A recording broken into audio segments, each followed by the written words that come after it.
Ketua Umum Partai Gerindra, Prasetyo Hadi, kembali menghembuskan sinyal partainya ingin mengubah sistem pilkada langsung menjadi pemilihan yang dipilih lewat keterwakilan parpol di DPRD.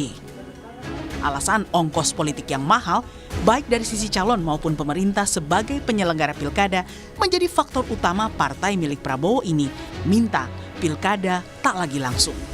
Bupati, wali kota maupun gubernur itu ongkosnya sangat besar. Belum dari sisi negara ya, dari sisi negara dalam hal ini mengenai pembiayaan. Nah, inilah yang kemudian kalau kajian di kami internal Partai Gerindra, kami memang terus terang salah satu yang mengusulkan atau berpendapat bahwa kita berkehendak untuk mengembalikan sistem pemilihan kepala daerah itu melalui mekanisme di DPRD. Senada, Wakil Ketua MPR fraksi PAN Edi Suparno bahkan menilai usulan pilkada lewat DPRD sudah sesuai dengan sila keempat Pancasila. Menurut mantan Sekjen PAN ini, sejak pilkada dilakukan secara langsung, persoalan politik uang dan politik dinasti terus terjadi. Memang saya akui bahwa jika masyarakat publik sudah diberikan hak untuk memilih langsung, dan itu kemudian haknya diambil, saya kira akan menimbulkan berbagai masukan ya yang menghendaki agar itu tetap melekat pada mereka. Tapi juga kalau kita lihat eksesnya, itu kita harus perhitungkan juga dampaknya itu ternyata membawa dampak negatif terhadap pendidikan politik bagi masyarakat, karena masyarakat hanya disuguhi amplop atau sembako untuk memilih siapapun yang akan menjadi calon kepala daerahnya. Dan jangan lupa juga, saya bicara sebagai pimpinan MPR, bahwa kalau kita bicara pemilihan secara keterwakilan itu ada dalam sila keempat dalam Pancasila kita, musyawarah untuk mufakat. Namun, usulan ini ditolak PDI Perjuangan. Partai pimpinan Megawati Soekarno Putri ini menilai pilkada melalui DPRD menghilangkan hak rakyat untuk ikut serta dalam tata kelola pemerintahan dan pembangunan di daerahnya. Buat kami aneh saja apabila hak rakyat hari ini untuk memilih pemimpinnya juga kemudian harus dikebiri. Padahal itu hak yang sangat dasar di negara-negara demokratis. Semua rakyat diajarkan untuk memilih pemimpin secara langsung sebagai bagian dari cara mereka untuk bisa mengekspresikan apa yang mereka inginkan. Desakan agar pilkada langsung harus diubah lewat DPRD pertama kali diusulkan Partai Golkar saat perayaan HUT Golkar ke-60 pada 12 Desember 2024. Dan usulan itu kembali digaungkan Ketua Umum Partai Golkar Bahlil Lahadalia di HUT ke-61 Golkar 5 Desember 2025 lalu. Bahlil bilang Golkar sudah lama mengkaji soal pilkada langsung yang dinilai menyedot energi, biaya besar, dan sering memicu konflik di daerah. Ia pun minta agar pembahasan RUU politik dimulai tahun ini. Khusus menyangkut pilkada Bapak Presiden, 1 tahun lalu kami menyampaikan kalau bisa pilkada dipilih lewat DPR saja. Banyak pro dan kontra. Tapi setelah kita mengkaji, alangkah lebih baiknya memang kita lakukan sesuai dengan pemilihan lewat DPR Kabupaten Kota. Biar tidak lagi pusing-pusing. Oleh karena itu kami memandang pembahasan RUU bidang politik seyogyanya bisa dimulai tahun depan. Usulan Bahlil ini disambut baik Presiden Prabowo. Menurutnya demokrasi yang baik harus mengurangi permainan uang agar jangan hanya kaum berduit yang menguasai politik. Prabowo bahkan menilai pilkada langsung adalah sistem politik yang meniru-niru negara lain. Yang disampaikan Partai Golkar berkali-kali harus kita pertimbangkan yang baik-baik. Demokrasi harus mengurangi terlalu banyak permainan uang. Demokrasi harus kita bikin minimal ongkos politik. Supaya nanti politik kita jangan ditentukan hanya orang-orang berduit.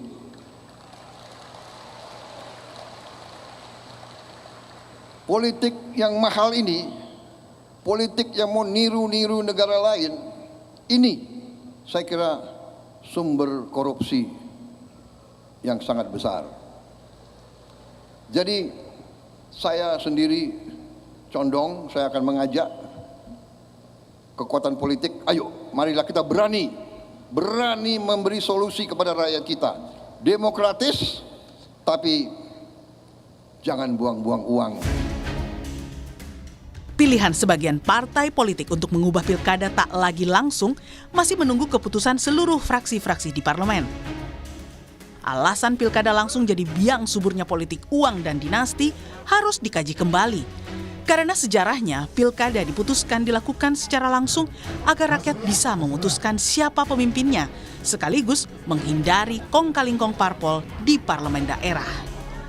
Tim Liputan, Kompas TV. Lalu tepatkah menghilangkan politik uang dan mengurangi beban ongkos pemilu yang besar? Satu-satunya dengan mengubah pilkada langsung menjadi pilkada melalui DPRD.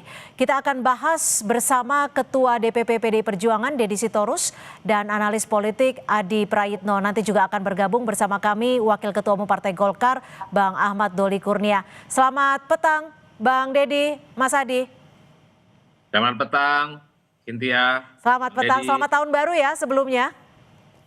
Tahun baru. Oke, saya ke Bang Deddy dulu. Bang Deddy, ini kan posisi PDI Perjuangan tegas-tegas menolak pilkada melalui DPRD. Tapi apa tanggapan Anda kalau dari Partai Golkar, Gerindra, dan juga PAN ini sepakat ingin diubah karena memang mahalnya biaya politik untuk efisiensi dan juga suburnya politik uang selama pilkada langsung ini berjalan, Bang Deddy? Ya, kalau bicaranya adalah untuk efisiensi, nggak usah ada pemilihan DPRD juga. Sekda aja atau ASN aja bikin jadi kepala daerah, nggak usah kita pilih. Jadi berdasarkan tim pansel aja. Itu sama sekali nggak pakai duit gitu loh. Yang kedua, usul ini disampaikan setelah koalisi pemerintah memenangkan pertarungan 1 tahun gitu. Saya yakin ini kalau diangkat sebelum pilpres, sebelum pileg, bubar tuh semua tuh. Jadi saya melihatnya begini, kita harus tanya dulu, pemborosan uang atau politik uang dari sisi mana? Kalau dari sisi penyelenggaraan, kalau pilkada itu ditaruh bersamaan dengan pemilu yang lain, baik pemilu kepala daerah langsung untuk DPR, DPRD, ataupun dengan pilpres, maka tidak ada biaya tambahan kecuali cetak surat suara. Yang kedua, kalau yang dimaksud adalah biaya paslon, ya termasuk money politik, ini menurut saya sih dosa partai politik. Pertama, salah satu yang membuat biaya besar bagi paslon itu adalah mahar partai politik.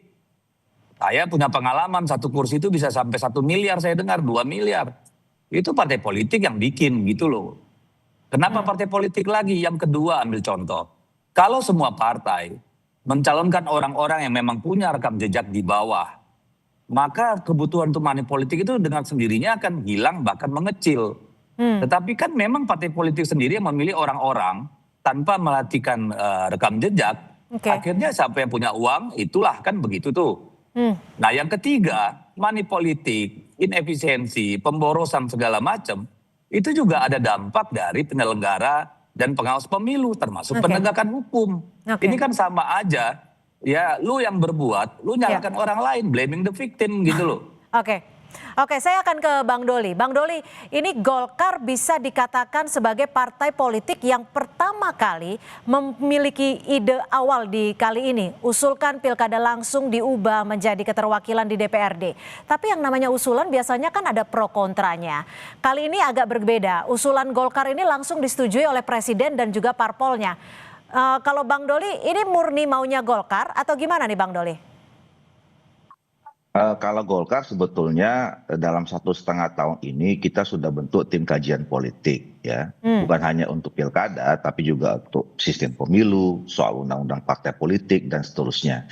Intinya kita berkeinginan untuk menyempurnakan lah sistem politik kita, termasuk hulunya itu adalah sistem pemilu dan pilkada.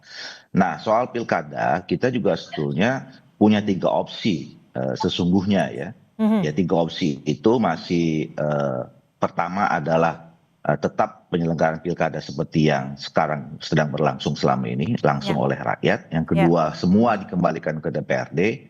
Yang ketiga adalah ini asimetris atau hybrid. Jadi ada yang tetap berlangsung dipilih oleh rakyat, ada juga ke DPRD. Tapi khusus untuk yang DPRD kami sudah hampir final ya bahwa pemilihan gubernur itu harus kembali ke DPRD.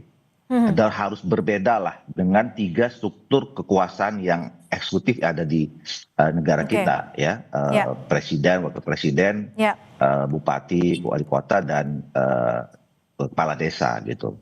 Nah, yang kabupaten kota, nah hybridnya itu ya nanti ini sekarang kita sedang juga terus sebetulnya ingin menguji publik dan menyampaikan aspirasi. Nah, tapi dalam perjalanannya kemudian ada komunikasi politik ya antara ketua partai politik kami dengan ketua umum partai politik yang lain. Nah, kalau bicara kemudian soal juga, ya dalam perjalanannya, Bang Doli, maaf nih saya potong. Ini sudah ada komunikasi. Apakah mungkin bisa dilihat di layar ya? Ini ada foto di mana ada pertemuan, ada Pak Bahlil dan juga ada Pak Julhas dan juga ada Bang Dasko nih. Ini ngebahas itu langsung? Saya tidak tahu persis karena saya tidak ikut dan itu kan pertemuan beberapa hari yang lalu ya. Pak Bahlil nggak kasih bocoran? Saya teruskan dulu yang tadi. Ya. Nah, selain ada komunikasi politik dengan partai politik yang lain, kami kan kemarin barusan melaksanakan rapat pimpinan nasional ya. Nah, kami juga menyerap aspirasi pandangan dari masukan daerah DPD provinsi. Nah, sebagian besar menyampaikan memang kecenderungannya mendorong pemilihan kepala daerah itu kembali ke DPRD dengan catatan-catatan ya. Nah, catatan nanti kita diskusikan. Nah, kembali soal foto ini, nah saya mencari informasi. Nah, sebetulnya ini silaturahim biasa saja. Ada 2 hal yang dibicarakan. Pertama adalah bicara kemungkinan terbentuknya koalisi permanen, masih penjajakan koalisi permanen di periode ini. Kemudian yang kedua, masih terkait dengan soal isu undang-undang politik. Jadi karena memang kan informasi yang sudah kita dapatkan, kemungkinan di awal tahun ini sudah mulai bicara tentang pembahasan undang-undang partai politik. Jadi sudah mulai juga ada brainstorming dan sharing informasi berkaitan dengan itu. Jadi tidak spesifik soal apa pemilu, soal pilkada dan seterusnya. Oke, saya ke Mas Hadi. Mas Hadi, ini sejauh ini yang tegas menolak baru PDI Perjuangan. Apa yang Anda baca dari dalam tanda kutip ya, kekompakan beberapa parpol yang mendesak ataupun mengusulkan soal pemilihan kepala daerah kembali melalui DPRD? Ya, saya kira secara prinsip masing-masing partai memiliki sikap politik yang berbeda ya. Tapi saya membaca kenapa hampir mayoritas partai politik itu mendukung terkait dengan wacana pilkada oleh DPRD. Ini sepertinya semacam uji coba soal kemungkinan koalisi permanen yang beberapa waktu yang lalu itu sempat dibangun ya. Ini semacam test case, kira-kira siapa saja yang bisa diajak kerjasama dan batu-batu kekuatannya itu bisa diukur dari case to case seperti soal pilkada DPRD ataupun tidak. Itu yang pertama ya Mbak. Yang kedua, kalau kita mau jujur sebenarnya kan beberapa waktu yang lalu ada putusan dari Mahkamah Konstitusi bahwa pilkada dengan pemilu itu satu rumpun, tidak bisa dipisah. Kalau pilkada itu dipilih oleh DPRD itu artinya pilkada itu berbeda dengan pilpres dan pileg yang dipilih secara langsung. Dan inilah mesti dibaca secara konstitusional bahwa putusan MK itu kan final and binding dan kemudian putusannya itu tidak bisa dibantah oleh siapapun. Jadi inilah yang kemudian belakangan ini menjadi diskursus yang cukup luar biasa ya. Kenapa? Ya khawatir putusan MK itu tidak diikuti dengan keputusan-keputusan politik yang lainnya. Nah tapi secara prinsip ya kalau argumentasi pilkada itu oleh DPRD karena efisiensi politik uang, ya saya kira kan sangat gampang ya. Misalnya efisiensi dari segi penyelenggaraan. Ya misalnya dari rekayasa TPS itu ya ditambah jumlah pencoblosnya kan selama ini kan TPS misalnya cuma 300 bisa ditambah 1.000 orang gitu per tiap TPS dan misalnya pemilunya itu pencoblosannya mulai dari jam 7 bisa sampai sore atau jelang maghrib. Jadi kalau alasannya efisiensi sebenarnya masih ada pilihan-pilihan lain seperti itu ya Mas Hadi ya? Agak mudah sebenarnya atau misalnya mulai digagal soal e-voting ya itu kan lebih sederhana dan lebih memudahkan terkait dengan hal ikhwal teknis dan administratif penyelenggaraan. Nah terkait dengan politik uang mahar politik itu kuncinya di partai politik karena hampir semua kontestan politik di pilkada ya mostly hampir bisa dipastikan dari partai. Kalau partai mengharamkan politik uang, kalau partai itu mengharamkan mahar politik, ya biaya politik itu bisa ditekan. Cuman kan problemnya publik juga tahu bahwa kalau musim pilkada, musim pemilu itu kan semacam musim semi, bagaimana partai itu ya memang sedang berlomba-lomba untuk mengumpulkan logistik lah. Artinya saat ini yang menjadi pertanyaan adalah apakah ini mutlak terkait soal efisiensi atau memang justru kemunduran dari demokratis. Kita akan bahas selepas jeda, tetap bersama kami di Kompas Petang.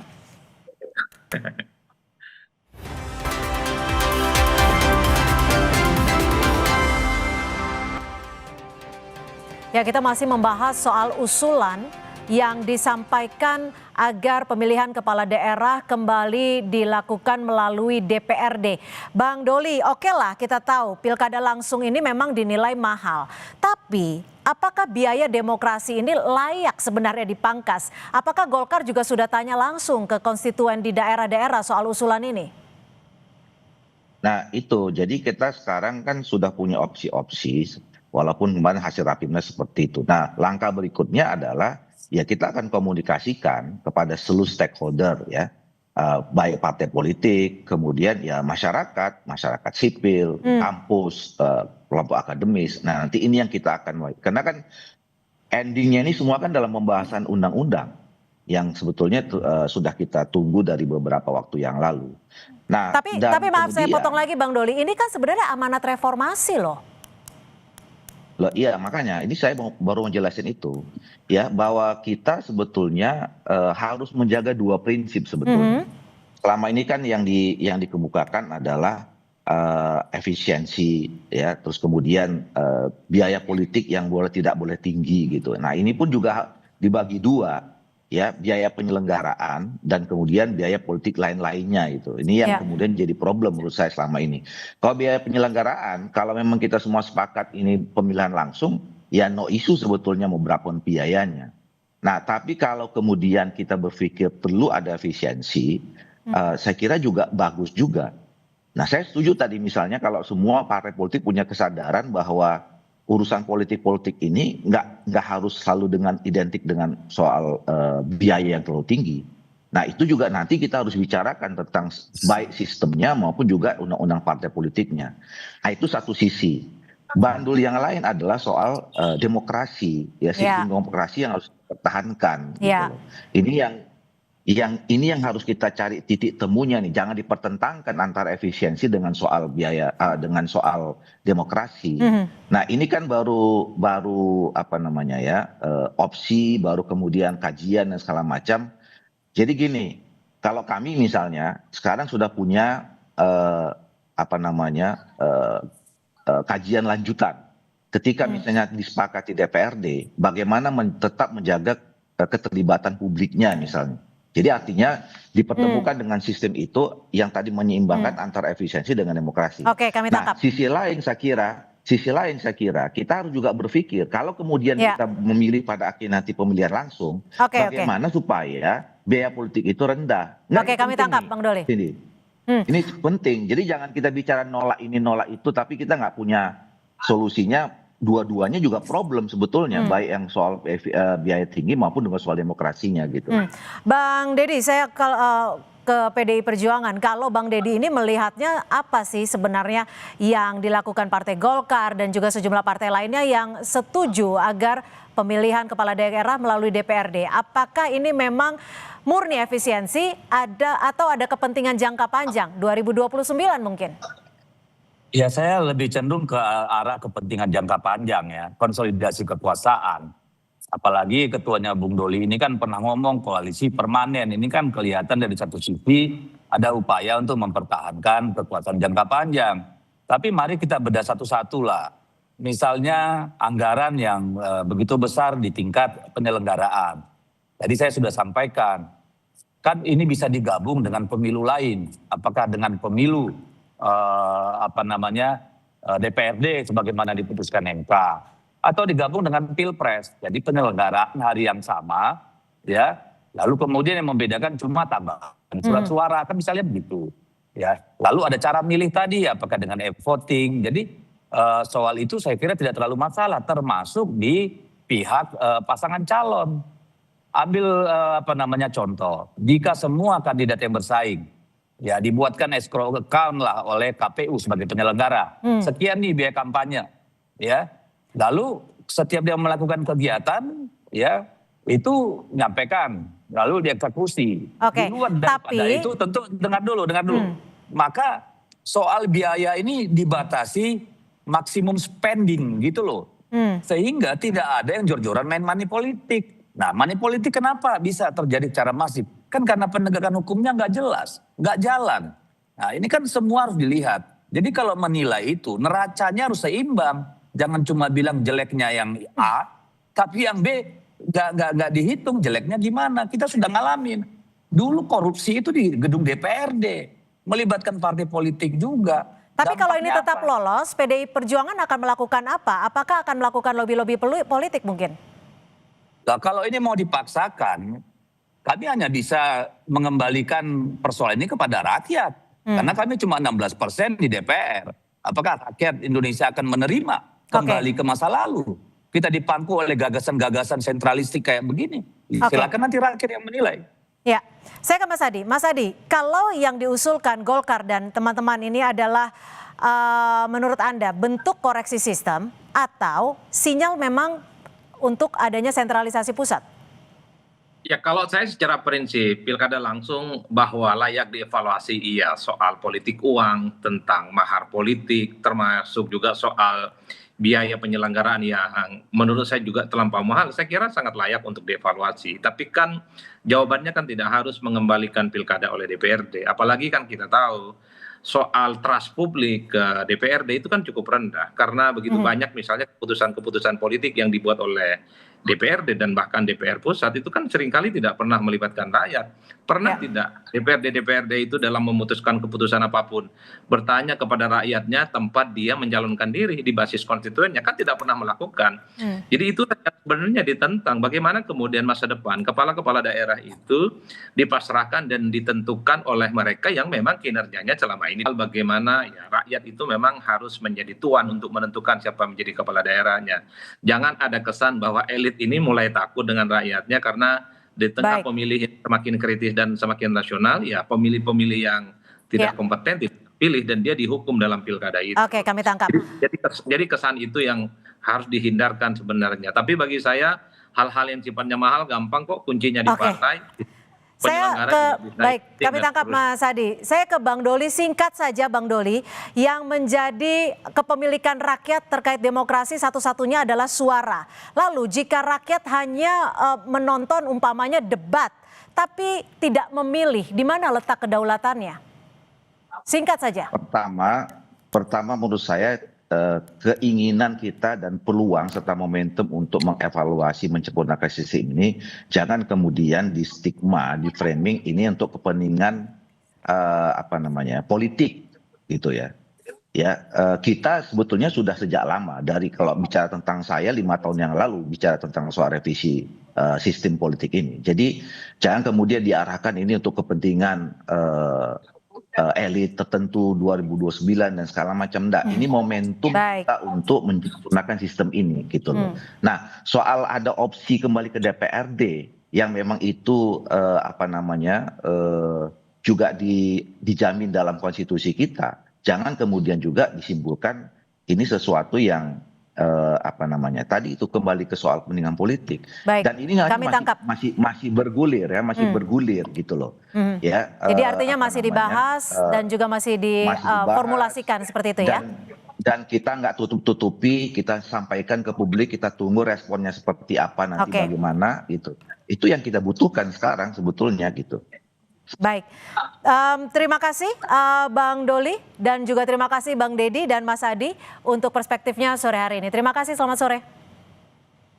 Sore.